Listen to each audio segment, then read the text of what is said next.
Where will the GAC champions be crowned this year? Well, we're going to talk about that and more on this edition of the GAC Weekly. Hi, I'm Joey McWilliams, and thank you for joining us on the GAC Weekly today on its new home, MidwestSports.net's YouTube channel.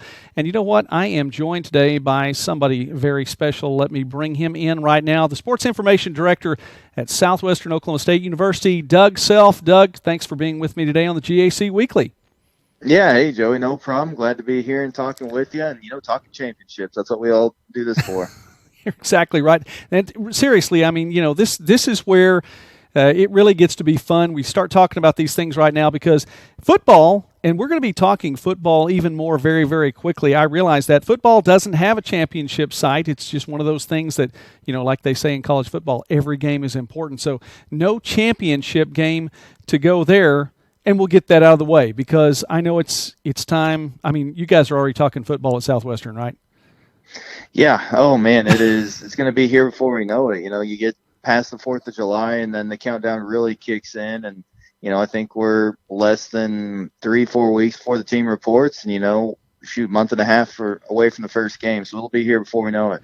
And just for the Southwestern fans who are watching this, Southwestern opens the season in Durant on September 5th, and that is a Thursday night, so be ready for that. I like how the season opens on Thursdays. I think that's pretty cool just to get things going, and, of course, in evening time in the opening of September, it's ridiculously hot in Arkansas and Oklahoma, so glad about that. But let's get on into the championship sites now, as Doug and I are going to take you through this first championship site for the upcoming season. Well, you get into the championship of cross country, and this year Ouachita is going to serve as the host for the cross country championship. That's going to be on Saturday, October 26th, which again will be here before you know it.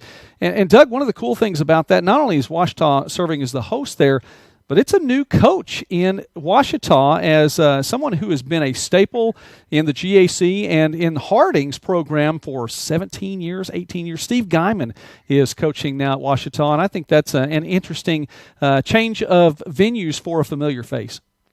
It's always interesting when you have, coaching changes really at any level, any position, but especially when you have one within the conference. It's one of those things you don't see all the time, but, obviously – we only know so much of what goes into a decision like that, but for, Coach moving over to Ouachita, there's definitely got to be, some promise with that program that he sees and the ability to, take that program and do big things over there with Ouachita. Ouachita hosting again on the 26th, and I agree. It's always interesting to see someone move within the conference. They're just the dynamics of that are something else.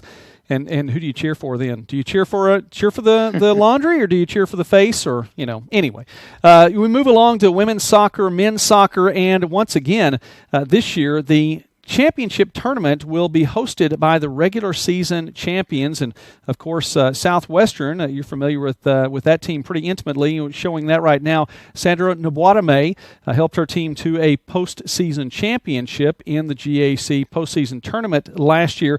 Of course, Oklahoma Baptist winning the regular season title. And really quickly then, on the men's side in soccer, it's going to be the same thing as you see there. Harding, the regular season champion, taking on Ouachita in that picture right there. Ouachita winning the postseason championship. Doug, new names coming into the picture though in the GAC and men's soccer. Lots of familiar faces, obviously, on the women's side, but on the men's side there have been we've seen Harding, we've seen Southern Nazarene, we've seen Ouachita, we've seen Oklahoma Baptist for the last couple of years. Now it's a bigger schedule as the GAC has welcomed in as associate members for men's soccer Fort Hays State, Newman, Northeastern State, and Rogers State teams from the MIAA. Yeah, you fill that out, and then, it essentially becomes a regional at that point because those are most of the teams within our region to play men's soccer and, a lot of really talented teams. One thing I like thinking about when you look at the soccer championships is the one that you actually get to be played on a home site. The team that wins the regular season gets the opportunity to host. They get that home field advantage. And, we've been lucky enough here at Southwestern. In my time here, we've hosted 2 and I think 3 overall. But you win that conference championship and, you get an added benefit of hosting the conference tournament. It's a lot of fun, for those student athletes to have a championship experience on their home field. And so, that'll be a very competitive field for the teams, fighting to get in and fighting over the right for who gets to host that conference tournament. And we've seen the fan base for soccer, for these soccer teams to really come out in droves. And when they don't have to drive that far to get there, I mean, that really does become an advantage for the regular season champions. We talked about it in men's soccer too. I think one of the added benefits here is now you're looking at opportunities for an automatic bid to the NCAA tournament coming along. Where you don't have it with a 4-team tournament, you get 8 teams in play. It also helps with scheduling too. That is a big deal. So that's coming up. Then we keep on going in fall, and the final fall championship is going to take place at a familiar place, and that is volleyball at the Bank OZK Arena in Hot Springs, Arkansas, and volleyball championships November 21st through the 23rd. And for the 7th straight year, it's going to be the Bank OZK Arena. Now, Doug, I know you've been in that arena. I know that there are a couple places you haven't been yet, and actually a couple of these places I haven't had a chance to see just yet either. But that is a familiar sight, and wow, they've hosted some great championship matches. They have. It's wild to think that it's already going on their 7th year at over in Hot Springs, but unfortunately for me, that falls at a time of the year when there's always a lot of crossover events with whether it be a football game or some soccer postseason play going on. So I've only made it to Hot Springs a couple times, but it's a place we always enjoy going. I think the student athletes enjoy it. It's a bigger venue, so it gives it that it gives it a big time feel, that championship feel. You get as many people as you can get in there, get a crowd, get an atmosphere going, and I think it's a really good championship atmosphere for the student athletes that are competing there. Fun place to watch an event. It really is. Great place in Hot Springs, and that pretty much rounds out the fall portion of the year, and then the calendar turns. It's a few months before the folks in the conference get together as a group again, and that will be in Bartlesville one more time. As we thought last year was the final year in Bartlesville, and it's going to be back there for a 9th year. The GAC, by the way, moving into its 9th year right now, and basketball championship is going to take place in Bartlesville one more time. A fun place to get to watch basketball, and really you talk about familiarity there. That is definitely the case, and the folks in Bartlesville really take care of you. Bartlesville has been so good to the Great American Conference. I've been the statistician for the last 6-7 years of the conference tournament.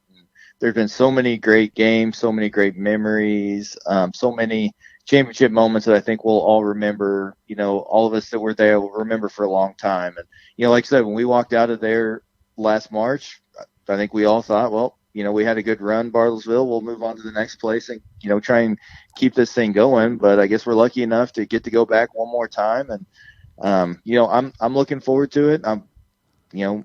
Selfishly, I've always enjoyed going to Bartlesville. It's been a really good venue to our women's basketball team. And, they closed it. They thought we closed it down this year with the championship, but, I guess we'll see who gets to actually close it down this year. Well, and you know what? I'll bet those Lady Bulldogs be wanting, the ones that are coming back and the new ones are wanting to say, hey, listen, we get one more opportunity now. See if we can do an encore performance. That's March the 5th through the 8th, and then you move on over to track and field, and that is hosted this year by Harding University at First Security Field there, and you see a picture of that on the screen right now. I'm telling you what, some fantastic facilities there in Harding. Beautiful setting for track, and the folks at Harding put that on April 16th through the 18th at First Security, I said field, stadium. Actually, they're not running on the football field, I don't guess. They're running around the outside of the field. Sorry about that. And then the men's and women's golf championships, they moved to Oklahoma for the first time, and they're going to be taking place in Duncan at the Duncan Golf and Tennis Center. So moving away from Hot Springs now over to Duncan, and the golf tournament's taking place in April 29th through the 21st. And then back over to Arkansas for a couple more events. Tennis and softball, both taking place in Bentonville, Arkansas. Tennis championships at Memorial Park, April the 23rd through the 25th. And softball then the next weekend, April 30th through May 2nd. A couple things about that, Doug. As we look through that, of course, Southern Arkansas's tennis winning last year, and we get a chance to see the winners in softball. Back-to-back championships in the postseason tournament for Arkansas Tech there. There were some softball games that were played at Memorial Park. I actually got to call one of those there as tennis is going to take place there. But then softball, this is where it's a change, but not really a change. Because of the weather last year, softball moved from a double elimination tournament to a single elimination tournament, 8 teams. And though that debuted last year, This year was supposed to be the debut, and they're going to stick with that model, and it's an interesting take there. And you know what? I kind of like it to one and done. Get it? You got to get in there and come away with the victory, and I think that helps a lot of the pitchers in the softball tournament. Yeah, I think you're completely right with Aaron. I mean, that really opens up the field. I would say if it's a one and done, anybody that goes in there and has one good outing can advance, and the top team could go in and have an off day, and they could be done. And it's similar to what we see with our volleyball tournament, with the basketball tournaments. There's no battling back through a losers bracket, and I think it makes that tournament completely wide open because the league has been so competitive in softball these last few years that I think any of your top 8 teams can beat any one of the other teams. So, I mean, you go into that with a field that's, is a very balanced, completely wide open, and anything can happen. And Doug, one of the things about that too, because of that balance and because of the strength of the GAC in softball, among the other sports in which the GAC really has grown in the past 8 years now, moving into the 9th season, softball is one of those sports for the conference that it's strong enough, even if there is an upset, in the first round or the championship or whatever the case may be, it is so unlikely the GAC would be just a one-team league anyway. The strength is there. I mean, you can be a top 1 or 2, maybe even top 3 seed, who knows, and you still have a really good chance of moving on into the NCAA tournament. Yeah, you do, and it's not only those 3 teams, 3 or 4 top teams that can compete at that level. I think we got, a handful. Like I said, I think you could go into that tournament with 8 teams literally that have a realistic chance of winning the conference tournament and gaining that automatic bid. Then the hope would be that it doesn't take away from one of those teams at the top. Hopefully one of them's not on the bubble. But right. The conference has, I think that's one of those sports where it's just, getting stronger and stronger. Southern Arkansas Tech, Harding, they've all had really strong teams. Southeastern, not too long ago, were making runs through regionals. So, very strong in softball, and I think that new format for them is going to make for an exciting event up in Bentonville. Final championship of the 2019-2020. Wow, that's not easy to say. Should be a little easier. Of the 2019-2020 athletic year for the GAC will be baseball, and heading back to Enid once again at the old familiar David Allen Memorial Ballpark. And Doug, you've been there a number of times, whether it be statistician or more. Again, a fantastic venue for baseball, just absolutely gorgeous and a great place to be, and the first weekend of May. I don't think you could find a better venue to play the baseball championship. David Allen Memorial Ballpark it's become one of my favorite places to watch a game. Even after the championships this year, we went back up a couple weeks later and watched some of the JUCO World Series up there, and it's a great setup in Enid. The people in Enid really take care of us. The ballpark, right there in downtown, where you get to watch the trains go by every couple innings. It's just, as long as the weather cooperates, you can't beat Enid, Oklahoma in the first week of May. Well, I'll tell you what, it definitely cooperated this past spring. I say that when it didn't rain out the one game, it was absolutely beautiful and cool and nice, and I guess it didn't cooperate that one night, that Sunday. But other than that, and I've been there a couple of times when it's been 103 degrees in the first weekend in May too. So I think I enjoyed the 80 degrees as well. Well, Commissioner Will Pruitt talked about the championship season ahead and talked about exciting possibilities for each of these venues and for the sports. The GAC heading into its 9th season, and all these places we mentioned, just fantastic venues, great places to go watch. So we just want to encourage, all the folks that can. Obviously, you want to follow your home team, one of the 12 teams in the GAC, and beyond with some of these new teams, MIAA teams coming in soccer, of course, in track, some associate members as well. But, Doug, it does look to be another fun year ahead for the Great American Conference, and I'm excited. I'm excited as well. One thing I like about these championships is you have a nice blend of, old familiar places we've been before, but now you're mixing in some new locations as well. There's a lot of interesting, cool towns and different areas throughout these 2 states that make up the Great American Conference. So, the chance for the golf to go to Duncan and try out a new course and, a new location, new place they haven't been before. And I've heard good things about the course. Our golf coach, Brad Fleetwood's actually from Duncan. So, he grew up in that area and he speaks highly of it. But then he's led some pretty solid golf teams there at Southwestern as well. Yeah, that he has. So hopefully another one is, or two more good teams coming through this year, in which I'd expect nothing less out of Coach Fleetwood.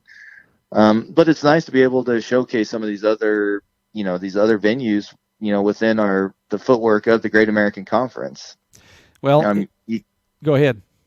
I was just going to say, in addition to some of the places like the Enids, the Bentonvilles, the Bartlesvilles, and Hot Springs, that have kind of become the, some of the steady grounds that we tend to go to, on an annual basis.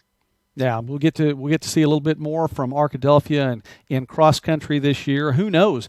May even go outside the bounds of Oklahoma and Arkansas in men's soccer. We'll see how that plays out as they're part of the league now.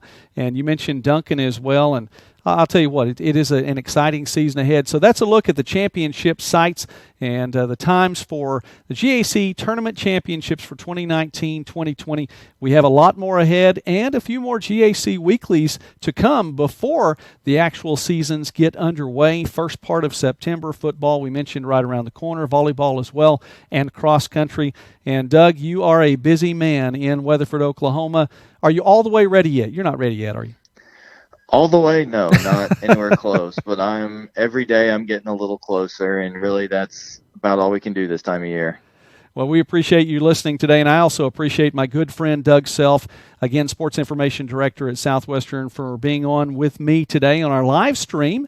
And Doug, I need you back on another live stream or two over the course of the next few months. So I'm going to go ahead and pencil you in if that's all right.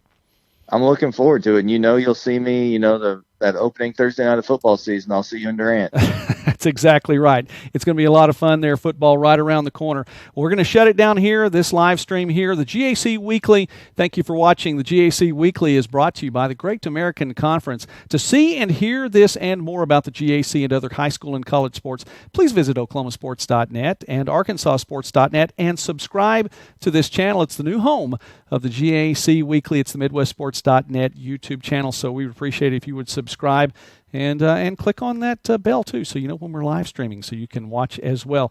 In the meantime, thanks again for watching. God bless you. Have a great day.